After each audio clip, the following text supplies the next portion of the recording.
ए भाई क्या हुआ, किसी से झगड़ा हुआ? अरे क्या बताऊं, क्या हुआ? कहा बहू जब से घर में आई सत्यानाश हो गया। कहां से लेके आए, पूरा बर्बाद कर दिया घर। कहा की कर? तो कहा कि देखिए जब तक बहू नहीं आती थी हमारे घर में 5 लीटर तेल आता था और पूरा महीना सब चपड़ चपड़ के खाते थे, खत्म ही नहीं होता था। 5 बट्टी साबुन आती थी जिसमें से एक आध बच ही जाती थी, खत्म ही नहीं होता था। मगर बहू जब से आई तो 10 लीटर तेल है ना, 1 दर्जन साबुन और ये शैम्पू और ये फलान और ये धमाक ये धमाक ये धमाक, अरे पूरा घर बर्बाद। क्यों भाई ऐसा मिजाज क्यों बना? इसलिए कि आने वाली जो आई है वो आपकी बहू नहीं बल्कि आपकी बेटी बनकर आई है। बेटी बना लो, खुदा की कसम झगड़ा खत्म हो जाएगा। और अगर बहू अपने सास को मां बना ले तो यकीन जानो घर में कभी झगड़ा ही नहीं होगा।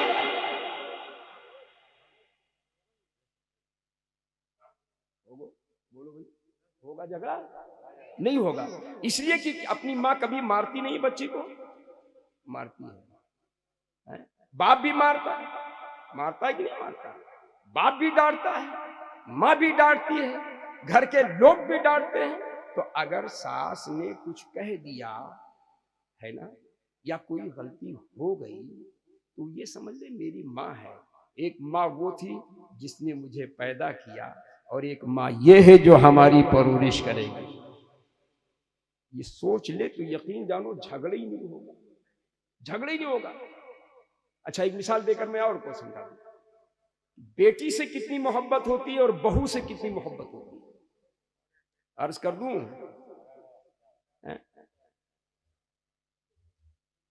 जल्दी करें ना, इसलिए नाशिर भाई भी आपको सुनाएंगे, ऐसी बात नहीं, घबराइए मत आप, नाशिर सुनेंगे आप। बस 5-10 मिनट और हमको बर्दाश्त कर लीजिए, पॉइंट की बातें सुन लीजिए, है ना, इंशाअल्लाह कामयाब रहेंगे। मिसाल के तौर पर आपके घर में एक डिब्बा तेल रखा हुआ होता ही, अपनी बेटी गई, पैर से ठोकर लगा या गुस्से में उसने ढोल दिया, सारे तेल को बह गया। माँ को पता चला बेटी के पैर से ठोकर लगने से तेल गिरा है या बेटी ने गिरा दिया, तो क्या आप पूरे मोहल्ले में ढंढूरा पीटोगे? बोलो, ढंढूरा पीटोगे? नहीं। क्यों? ये तो अरे छो, अपनी बेटी है, अपनी घर की बात अपने घर के अंदर रखो, दूसरे से मत कहो, गलती सबसे होती है, इससे गलती हो गई तो क्या हुआ? बताइए, पूरे डिब्बे का तेल घर में बह गया, मगर एक है कि मेरी बेटी है तो घर से बाहर आवाज ना निकली। और एक बहू अगर ज्यादा खर्च कर ले तो पूरे रिश्तेदारों में शोर मच जाता है। यही वजह है कि हम उसके हक को नहीं अदा करते हैं और बहुएं अपने सास की हक को नहीं अदा करती। वरना वजाला बैनुकुम फिल मवद्दति फिल क़ुरबा, निकाह के जरिए से तो अल्लाह ताला 2 दिलों में मोहब्बत पैदा करता है। ये बताओ, ये बारात कल रैन जाएगी ना, रैन, बच्ची कहाँ पैदा हुई है? रैन में। बेटा कहाँ पैदा हुआ है? मूंडवा में। कहाँ परवान चढ़ा? मूंडवा में। और बच्ची कहाँ परवान चढ़ी? रैन में। आप रैन गए रिश्ता तलाश करने के लिए, अभी तक उस घर से हमें कोई मोहब्बत नहीं थी, उसके परिवार से हमें कोई मोहब्बत नहीं थी, रिश्ता देख रहे थे, इधर उधर देख रहे थे, मगर अल्लाह ने जहां लिख दिया है जोड़ा, वहां जब हम पहुंचे तो पहुंचने के बाद में जैसे रिश्ते की बात चली है, बात पक्की हो गई है, अल्लाह ने दोनों के दिलों में मोहब्बत डाल दिया। अभी शादी नहीं हुई है, शादी तो कल होगी, मगर मोहब्बत अल्लाह ने पहले से डाल दिया है इन मियां बीवी के दिलों में, दोनों खानदानों में, दोनों गांव में, गांव के लोगों को, इसलिए कि हमारा वहां सग्गा रहता है, हमारा वहां समध्यान है, वहां मेरी बेटी रहती है, वहां मेरा दामाद रहता है, इसलिए मोहब्बत है, इसलिए कि बेटा और दामाद हुआ है। तो पता ये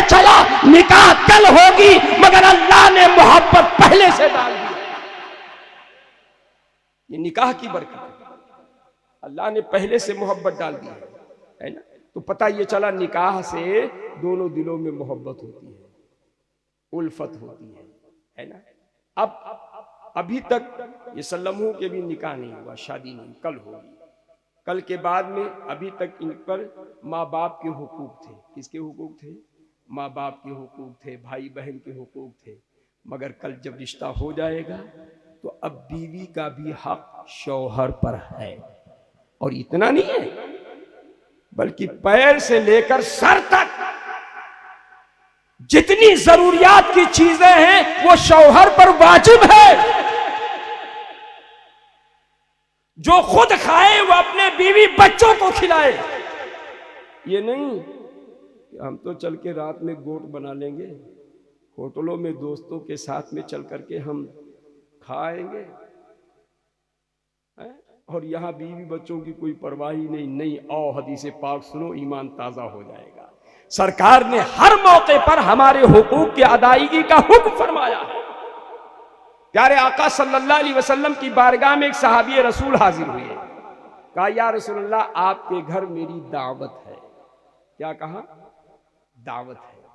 तो भाई अब किसी आप मुझे कहो मौलाना रियासत अली तुम्हारी दावत मेरे घर पे, तो मैं थोड़ी कहूंगा कि मेरे बीवी का भी है कि नहीं, मेरे बच्चों का भी है, ऐसा नहीं कहेंगे ना। मगर सरकार दो आलम सल्लल्लाहु अलैहि वसल्लम के जब कहा कि या रसूलल्लाह कल आपकी मेरे घर दावत है, तो प्यारे आका इरशाद फरमाते हैं, क्या उम्मुल मोमिन आयशा सिद्दीक़ा का भी है? आयशा का भी है? तो वो चुप रहे। फिर थोड़ी देर बाद कहते, या रसूलल्लाह आपकी दावत है मेरे घर। सरकार फरमाते क्या आयशा की भी है? फिर वो खामोश हो गए। तीसरी मर्तबा सरकार से अर्ज करते, या रसूलल्लाह मेरे घर दावत है। आका इरशाद फरमाते क्या आयशा की? तो फरमाते हाँ आयशा की भी है। अब अल्लाह के रसूल ने दावत कबूल फरमा ली और फरमाते, सुन मेरे प्यारे साहबी, इसलिए कि मेरे घर में चूल्हा नहीं जला है।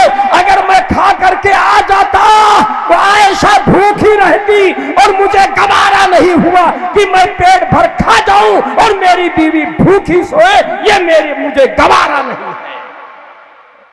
अल्लाह ने फरमाया जो तुम खुद खाओ वो अपने बीवी बच्चों को खिलाओ, अहलो अयाल को खिलाओ, अपनी हैसियत के मुताबिक खिलाओ, ऐसा नहीं। और हमारी माँ बहनों को भी चाहिए कि अपने शौहर के हैसियत के मुताबिक ही उससे फरमाइश करें। वरना मौलाना रूम ने एक वाकया लिखा है कि बीवी और मियाँ दोनों गए मार्केट, है ना, तो बीवी ने पूरा लिस्ट दे दिया, ये तो कहा अच्छा आप यहीं ठहरो, मैं आता हूं। कहा कहाँ जा रहे हो?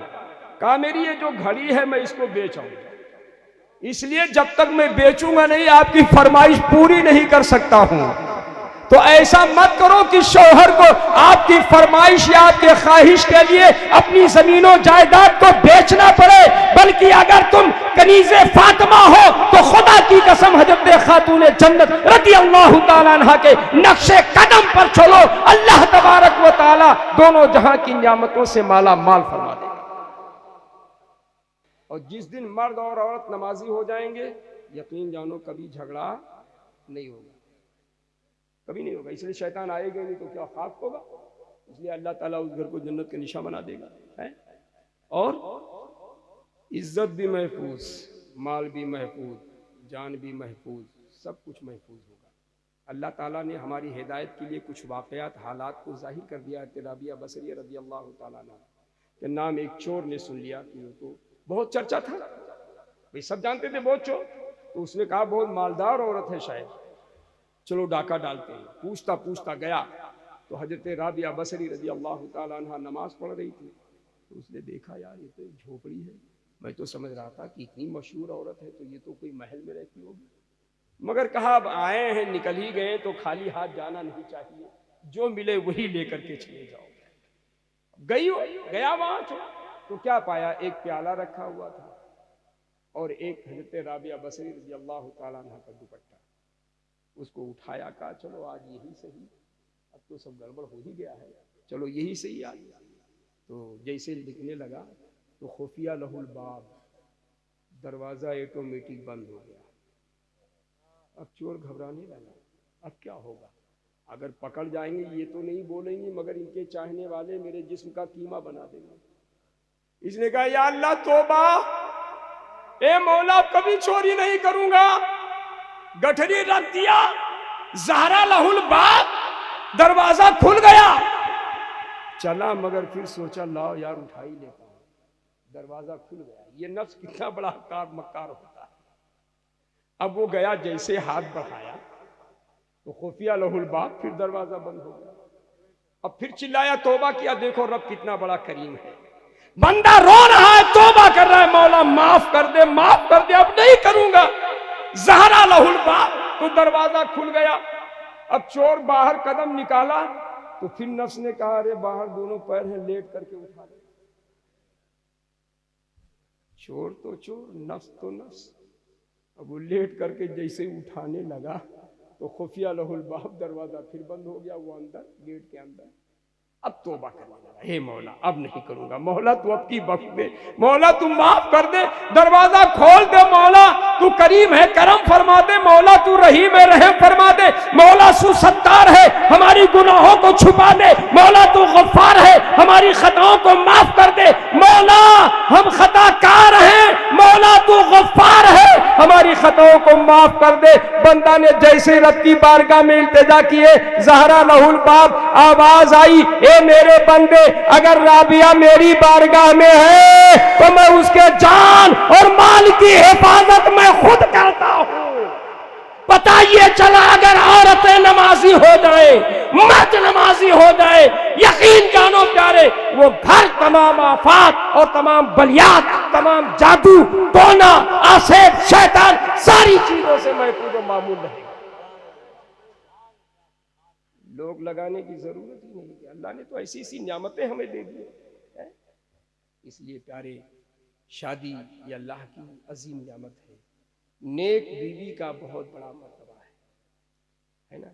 आज तो जब शादी होती ना तो हम सोचते हैं क्या क्या होना चाहिए, क्या क्या नहीं होना चाहिए, मगर पहले जब शादी होती थी तो सहाबा सरकार की बारगाह में मर्द है तो पहुंचता था कि या रसूलल्लाह बीवी के हुकूक क्या हैं, और औरत पहुंचती थी या रसूलल्लाह शौहर के हुकूक क्या हैं, मुझे हुकूक बता दो ताकि मैं शादी करूं, कहीं ऐसा ना हो कि मैं अपने शौहर का हक अदा ना कर सकूं।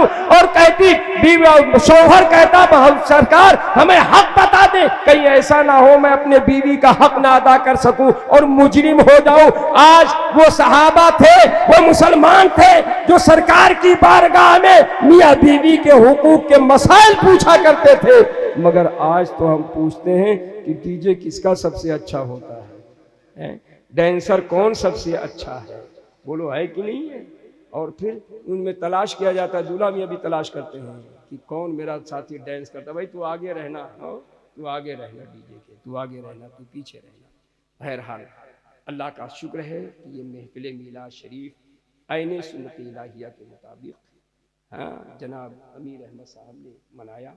मैं दुआ करता हूँ कि अल्लाह ताला इस शादी खाना आबादी को सदा बागो बहार बनाए और दोनों जोड़ों में अल्लाह उल्फत व मोहब्बत अता फरमाए, ऐसी मोहब्बत जिस तरह अल्लाह ने हजरत आदम और हव्वा के दरमियान अता फरमाई, ऐसी मोहब्बत जैसे हजरत इब्राहीम और सारा के दरमियान अल्लाह ने अता की, ऐसी मोहब्बत जैसे हजरत मूसा कलीमुल्लाह और सफोरा के दरमियान, ऐसी मोहब्बत जैसे मौला अली शेर खुदा और हजरत अली के दरमियान, ऐसी मोहब्बत जैसी मोहब्बत मुस्तफ़ा जान रहमत तमाम अज़वाज मुताहिरात के दरमियान की थी। मौला ऐसी मोहब्बत इन दोनों दूल्हा और दुल्हन के दिलों में पैदा फरमा दे, दोनों घरों में पैदा फरमा दे। मौला उस आने वाली बहू को कनीज़े फातिमा बना दे और होने वाले शौहर को मौला हजरत अली के नक्शे कदम पर चलकर ज़िंदगी गुजारने की तौफीक अता फरमा। प्यारे नमाज़ों की पाबंदी करो, कुरान शरीफ की तिलावत करो, शरीयत के मुताबिक अपना कोई भी रस्म व रवाज आप पूरी करो, इंशाअल्लाह ताला दुनिया में भी कामयाब और आखिरत में भी कामयाब व कामरान रहोगे। अल्लाह ने दिया है तो वाम्मा बिनिअमत रब्बिका फहद्दिस, अल्लाह की नियामत का चर्चा करो, खूब अच्छा पकाओ, खूब अच्छा खिलाओ, अच्छा मकान बनाओ, अच्छा कपड़ा पहनो। शरीयत मना नहीं करती है, मगर गुरूर नहीं, फ़ख्र के लिए नहीं, बल्कि तहदीस नियामत के तौर पर कि अल्लाह तूने मुझे ये नियामत दी है, इसलिए मैं अपने भाइयों को, अपने अजीज रिश्तेदारों को मौला खिला रहा हूँ, बुला रहा हूँ। एक सहाबी रसूल है, इसलिए कि सहाबा का दौर ऐसा था कि कई कई रोज के फाके हो जाते थे, और औरतें भी, उम्महातुल मोमिनीन सहाबा की औरतें कई कई रोज तक भूखे रहती थीं, भूखे रहती थी।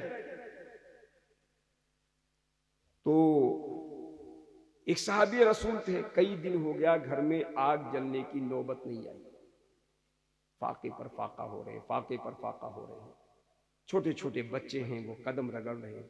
आजकल की बीवी होती तो भाग ही जाती। बोलो है कि नहीं मेरी माँ बहनों, सुन लो, अगर तुम एक मुसलमान औरत हो तो नबी की और सहाबा की सुन्नतों पर अमल कर लो। हमारा माशरा निकाह के बाद में झगड़े का शिकार नहीं होगा, बल्कि हमारा माशरा निकाह के बाद में मोहब्बत और अमन का एक पैगाम बनता हुआ नजर आएगा, संगम बनता हुआ नजर आएगा। आती हैं बड़े अदब से अर्ज करती हैं, मेरे सरताज, मैं अपने लिए नहीं बल्कि ये छोटे छोटे बच्चे भूख से एड़ियां रगड़ रहे हैं। मैं कई दिनों से पत्थर को हंडिया में रेख करके और पत्थर को पकाती हूँ, इन्हें तसल्ली देती हूँ कि सो जाएगा, मगर अब भूख बर्दाश्त नहीं हो रही है। मेरी माँ बहनों, कैसी जिंदगी उन माओं ने गुजारा था, तो आज कुरान उनका खुतबा पढ़ रहा है, अल्लाह और उसके रसूल का जिक्र हो रहा है। अल्लाह अल्लाह, मेरे सरताज, मैं अपने लिए नहीं, इन मासूम बच्चों के लिए जाओ, कुछ नहीं तो कर्ज लेकर के आओ। क्या लेकर आओ? कर्ज। मगर आज तो होने के बावजूद भी हम कर्ज तलाश करते हैं, और जिसके होता है वो सूद पर देता है माज़अल्लाह। आज हमारा मुस्लिम माशरा इसी में बर्बाद है। आज कौन सी ऐसी गुनाह है जो हमारे माशरे में ना हो? शराब हमारे माशरे में पी जा रही है, डांस हमारे माशरे में हो रहा है, डीजे हमारे माशरे में बज रही, ज़िना हमारे माशरे में हो रहा है, ताश हमारे माशरे में खेला जा रहा है। कौन सी ऐसी बुराई है जो आज मुस्लिम माशरा में ना हो? और ये क्यों? सीने पर हाथ रखकर सोचो कि आज ये क्यों? कल का दौर कैसा था, आज के दौर के लोग कैसे हैं? जरा सोचो तो सही कि वो कौन सी ऐसी ताकत थी जो भूख को बर्दाश्त कर रहे थे। वो ईमान की ताकत थी। कह दीजिए सुभान अल्लाह। तो कहा जाओ कर्ज ले आओ। गए तो उस वक्त एक यहूदी मदीना शरीफ में था जो बहुत मालदार था, लोगों को कर्ज दिया करता था। साहबी रसूल गए, दरवाजा खटखटाया तो यहूदी तो नहीं था, उसकी औरत निकली। तो ये नबी का गुलाम अपनी निगाहों को नीची कर लिया और नीची करके मुड़ करके जाने लगे। जब उसने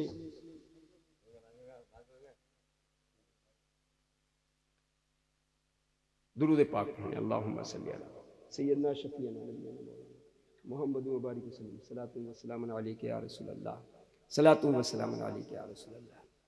तो अब वो सहाबी रसूल निगाहें नीची करके और वापस जाने लगे। क्यों? मेरे नबी ने फरमा दिया था, अल्लाह ने फरमाया अपनी निगाहों को नीची रखो और अपने शर्मगाहों की हिफाजत करो, अपने शर्मगाहों की हिफाजत करो, निगाहें नीची रखो। तो वो सहाबी रसूल अपनी निगाहें नीची करके जाने लगे। यहूदिया औरत ने आवाज दिया, इधर आओ, क्या काम है? कहा तुम्हारे शौहर से काम था, ऐसी ऐसी बात है, कुछ मुझे कर्ज लेना था, गल्ला लेना था। तो उसने कहा आ जाओ, इस घर की मालिका मैं हूं, मेरा शौहर नहीं है। आए हाय, जरूरत थी, निगाहें नीची की हुए चले गए और कहा देखो ये पूरे घर में कितना मालो दौलत रखा हुआ है, जितना चाहो तुम ले जाओ, जितना चाहो ले जाओ, मगर एक शर्त है, एक शर्त है मेरे मिल्लत के नौजवानों, गौर करो, एक शर्त है। निगाहें नीची हैं, कहते वो कौन सा शर्त है? यहूदिया औरत कहती है कि मेरा शौहर नामर्द है, अगर तुम मेरी नफ्स की ख्वाहिश को मिटा दो तो जितना चाहो लेकर चले जाओ। अल्लाह अल्लाह, इतना सुनना था कि वो सहाबी रसूल तड़प गए, नबी के गुलाम थे। कहा ओ यहूदिया औरत, नबी के गुलाम से, मुसलमानों से कभी ऐसी उम्मीद मत रखना। उस खालिको मालिक का बंदा हूं जिसने अल्लाह ने सारी कायनात को पैदा किया है, और उस नबी का गुलाम हूं जिसके सदक़े में अल्लाह ने सारी कायनात को पैदा किया। मुझसे उम्मीद मत रख। दौड़ करके उसने दरवाजा बंद कर दिया। ऐ नबी का गुलाम सुन ले, अब मैं ऊपर जा रही हूं और अपने कबीले वालों को आवाज दूंगी कि मोहम्मद का गुलाम गैर बुरे इरादे से मेरे घर में घुस आया है, तो सुन ले, मेरे कबीले के लोग तेरी बोटी बोटी बना देंगे। मुसलमान सोच तो सही, आज नजरबाजी करने से नहीं चूकता। बोलो मेरे भाइयों, घर की स्थिति यह है कि कई दिन का फाका है। पत्थर पानी में डाल करके पकाती थी, बच्चों को तसल्ली देती थी और वो सो जाया करते थे। अल्लाह अल्लाह, इस्लाम ऐसे ही हम तक नहीं पहुंचा है। जो आज हम रंग रंगलियां मना रहे हैं, डांस कर रहे हैं, कूद रहे हैं, नाच रहे हैं, डीजे बजवा रहे हैं, तो उन्होंने कहा कि अब तो बड़ी मुसीबत आ गई। देखो एक ईमान का तकाजा क्या होता है। उन्होंने तलवार निकाली, कहा आज इसी को खत्म कर दूंगा, ना गुनाह रहेगा और ना गुनाह की दावत देने वाली रहेगी और ना कोई गुनाह करेगा, इसलिए मैं इसे कत्ल कर दूंगा। इधर वो यहूदिया जीने पर चढ़ती है, इधर अल्लाह के बंदे ने इरादा किया, उधर दरियाए रहमत जोश में आई। अल्लाह ने फरमाया जाओ जाओ जिब्रील, उस यहूदिया के दीवार पर ठोकर लगा दो, दीवार फट जाए और मेरा बंदा, मेरे नबी का गुलाम बाहर आ जाए, ताकि दुनिया को मालूम हो जाए कि मुसलमान और इस्लाम का यह मर्तबा है कि जान देना गवारा है मगर गुनाह करना गवारा नहीं है। नारे तकबीर, नारे तकबीर, नारे रिसालत, अज़मत इस्लाम। अल्लाह सुभान। सीधी लाए, ठोकर लगाई, दीवार फट गई, वो जीने पर चढ़ रही नबी का गुलाम बाहर निकल गया। अल्लाह अल्लाह, बाहर निकले तो देखा एक ऊंट मैं सामान के खड़ा है। आपने नकील पकड़ी और लेकर रवाना हुए, मगर घर नहीं गए। बीबी बच्चे भूखे हैं, इतना माल मिला है, सीधे घर जाना चाहिए, मगर ईमान का ये तकाजा ना हुआ, आपको ये गवारा ना हुआ कि मैं ये माल लेकर बगैर नबी के पूछे घर चला जाऊं और अपने बीवी बच्चों को खिला दूं। अब नबी की बारगाह में पहुंचे, मदीना मस्जिद नबवी शरीफ में सरकार सहाबा के साथ में जलवा फेगन है, निगाहे मुस्तफ़ा पड़ती है, मुस्तफ़ा जाने रहमत अल्लाह अकबर मुस्कुराने लगे। कहा मेरा गुलाम, मुझे मालूम है तेरे साथ में जो हुआ है, मगर तू अपनी जबान से बता दे, तू बताता चला जा ताकि दुनिया को खबर होती चली जाए। अल्लाह अल्लाह बताता चला गया। अब अल्लाह के रसूल इरशाद फरमाते हैं, इतने में आयत करीमा नाजिल हुई, वमन यत्तकिल्लाह यजअल लहू मखरजन व यरज़ुकहू मिन हैसु ला यहतसिब। रब ने फरमाया महबूब कह दो कि जो अल्लाह से डरता है, अल्लाह उसे ऐसी जगह से रोजी देगा जहां बंदे का गुमान भी नहीं। डर तो मुसलमान पहले अल्लाह से, भूखा नहीं मरेगा, बेरोजगार नहीं रहेगा, मेरी मां बहनों तुम्हारे घरों में गरीबी नहीं आएगी। अब अल्लाह के रसूल इरशाद फरमाते, जाओ अल्लाह ने जो तुम्हें ये दिया है तुम्हारे बीवी बच्चों के लिए है, इसलिए कि जो गुनाह से अपने आप को बचाता है अल्लाह गैब से उसे रोजी देता चला जाता है। पता ये चला निकाह भी इन बुराइयों से बचाने के लिए एक बहुत अजीम शय है। जो बंदा इस बंधन में बच जाता है उसकी निगाह बदनिगाही से महफूज हो जाया करती है, वो इंसान दुनिया में भी कामयाब और आखिरत में भी कामयाबों का मरान हो जाता है। देखा आपने कि किस तरह से जो इंसान अपने बीवी बच्चों को पालने की नियत करता है तो अल्लाह तबारक व तआला गैब से उसके रोजी का इंतजाम फरमा देता है। निकाह कितनी बाबरकत और पाकीज़ा चीज है कि जब इस दवाजी जिंदगी में इंसान बंध जाता है तो अल्लाह रब्बे कदीर दो दिलों में, दो खानदानों में, दो शहरों में मोहब्बत पैदा फरमा देता है। मगर शर्त यह है कि नबी करीम सल्लल्लाहु ताला अलैहि वसल्लम के नक्शे कदम पर चलो। आओ देखो आज हमारा मामला क्या है कि हम होटलों में बैठे रहते हैं 12 बजे तक, कब्र के भी खड़खड़ाते रहते हैं। बोलो है कि नहीं है? नहीं तो अपने बैठकों में इधर उधर बैठे।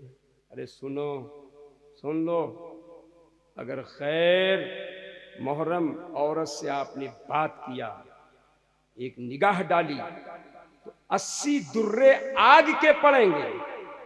और अगर अपने बीवी बच्चों पर मोहब्बत के साथ निगाह डाली है तो अल्लाह एक गुलाम आजाद करने का सवाब अता फरमाएगा। बैठो अपने बीवी बच्चों में, बच्चों से हंसी मजाक करो, बीवी से अच्छी बात करो, इसलिए कि अच्छी बात करना ही तुम्हारे लिए भाई से सवाब होगा और भाई से मोहब्बत होगा।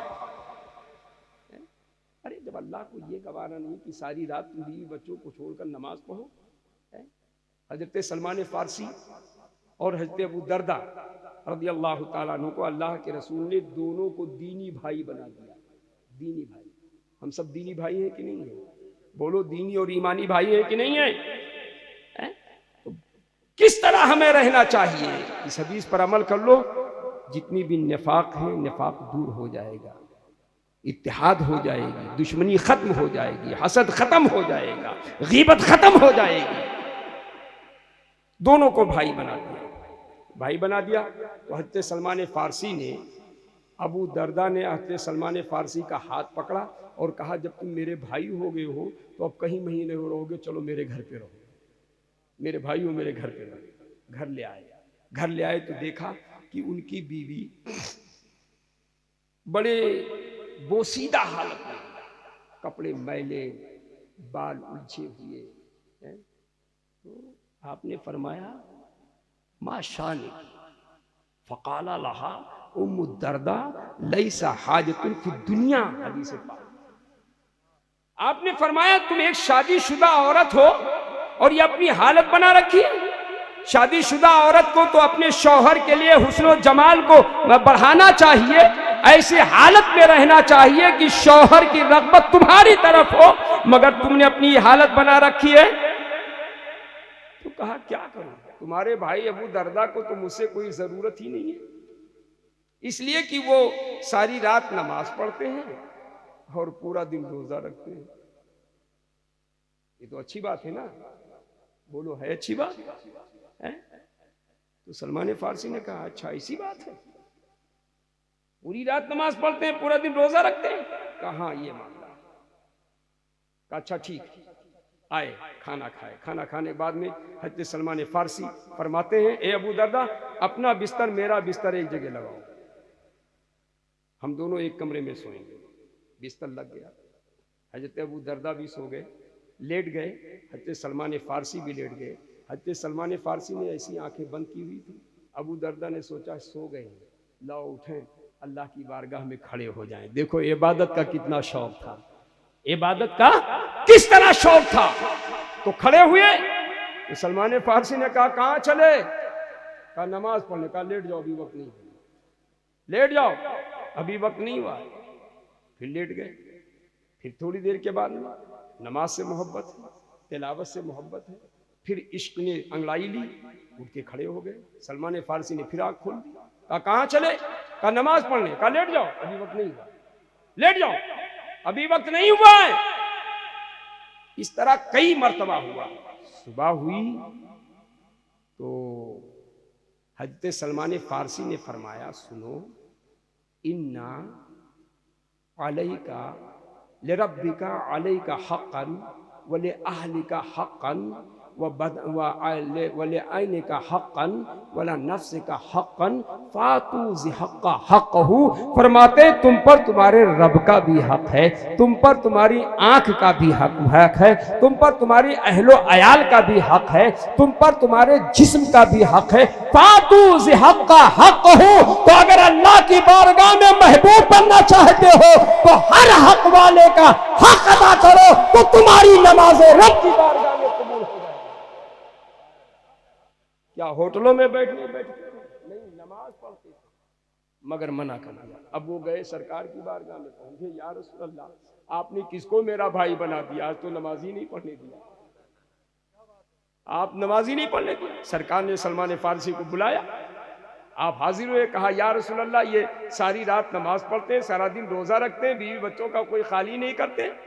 तो प्यारे आका ने फरमाया सच है, तुम पर तुम्हारे रब का भी हक है, तुम पर तुम्हारे जिस्म का भी हक है, तुम पर तुम्हारे पड़ोसियों का भी हक है, तुम पर तुम्हारे बीवी बच्चों का हक है, तुम पर तुम्हारे जान का भी हक है, तुम्हारे नफ्स का भी हक है। फातू ज़िहक़्क़ा हक़्क़हू, यानी ए सहाबी सही कहा है, तुझ पर तेरे रब का भी हक है, तेरे जिस्म का भी हक है, इस जिस्म को आराम देना यह भी हक है। ये नहीं कि पूरी रात तू नमाज पढ़ता रहे, कुरान की तिलावत करता रहे। अगर तू सारी रात बीवी बच्चों को छोड़कर अगर तू नमाज पढ़ेगा तो अल्लाह राजी नहीं होगा, बल्कि तुझे अपने गज़ब में तो शामिल कर लेगा। ए मुसलमान बता, अगर बीवी बच्चों को छोड़ करके अगर नमाज पढ़ी जाए, रब को वो नमाज मकबूल नहीं है, तो बता बीवी बच्चों को छोड़कर अगर तू सड़कों की ज़ीनत बनता है, अगर तू होटलों की ज़ीनत बनता है, अगर तू कल्बों की ज़ीनत बनता है, तो बता कल क़यामत के दिन मुस्तफा जाने रहमत को क्या मुंह दिखाएगा, क्या मुंह दिखाएगा। तो कितनी अहम जिम्मेदारी, और जब बंदा ये जिम्मेदारी निभाता है तो परवरदिगार आलम दोनों जहां की नेमतों से माला माल फरमा देता है। अल्लाह अल्लाह। अब देखो, अगर कोई मर्द, कोई बीवी अपने शौहर को नमाज फज्र के लिए जगाती है तो जानते हो कितना सवाब है। चलो नमाज का वक्त हो गया, उठ जाओ, नमाज पढ़ लो, तो कितना सवाब है। अल्लाह ताला उस औरत के नामे अमाल में फिरौन की बीवी हजरत आयशा आसिया रज़ियल्लाहु ताला अन्हा के बराबर उसे सवाब अता करता है। और अगर कोई शौहर अपने बीवी को नमाज के लिए जगाता है तो अल्लाह ताला हजरत अय्यूब अलैहिस्सलाम के सब्र के बराबर उसे सवाब अता फरमाता है। बताओ ये किसकी बरकतें हैं? ये निकाह की बरकतें हैं। निकाह हो गया, अगर बीवी हो गए, शौहर हो गया, शौहर बीवी को, बीवी शौहर को अगर बेदार करती है तो अल्लाह तबारक व ताला सवाबों से उसे नवाज देता है। मगर उठो तो सही, उठो तो सही। आज कहते हैं ना मौलाना साहब कभी किसी पर नजर, उसने जादू कर दिया, उसने ये कर दिया, उसने वो कर दिया। अरे तो अल्लाह ताला ने तो जादू का तोड़ दे दिया है ना, करने वाला करेगा, तोड़ने वाला तोड़ रहा है। वो कौन सी सूरत है? कुल औज़ु बिन्नास, मलिकिन्नास और कुल औज़ु बिल फलक और कुल औज़ु बिन्नास 7 मरतबा पढ़ करके पानी पर दम कर लो और पी लो, कैसा भी जादू और टोना होगा अल्लाह तबारक व तआला उस कलाम इलाही की बरकत से दूर फरमा देगा। ऐसे ऐसे बाबे भी बेवकूफ पैदा हो गए हैं कि वो नमाज एक वक्त की नहीं पढ़ेंगे मगर उनको इल्मे गैब है। कहते फला ने तुझे कर दिया, तुझ पर जादू हो गया, सेब हो गया, ये हो गया, वो हो गया है? ये शैतान हमसे सब कराता है। देखो शैतान को मियाँ बीवी की मोहब्बत रास नहीं आती है, वो तड़पने लगता है, किसी ना किसी तरीके से उसको तोड़ाने की कोशिश करता है। मगर शैतान को भगाना है तो ला हौला वला कुव्वता इल्ला बिल्लाहिल अलील अज़ीम। हर नमाज के बाद एक तस्बीह पढ़ लो, खुदा की कसम ना शैतान करीब आएगा ना दुनिया का कोई दुश्मन करीब आएगा। पढ़कर देख तो मुसलमान।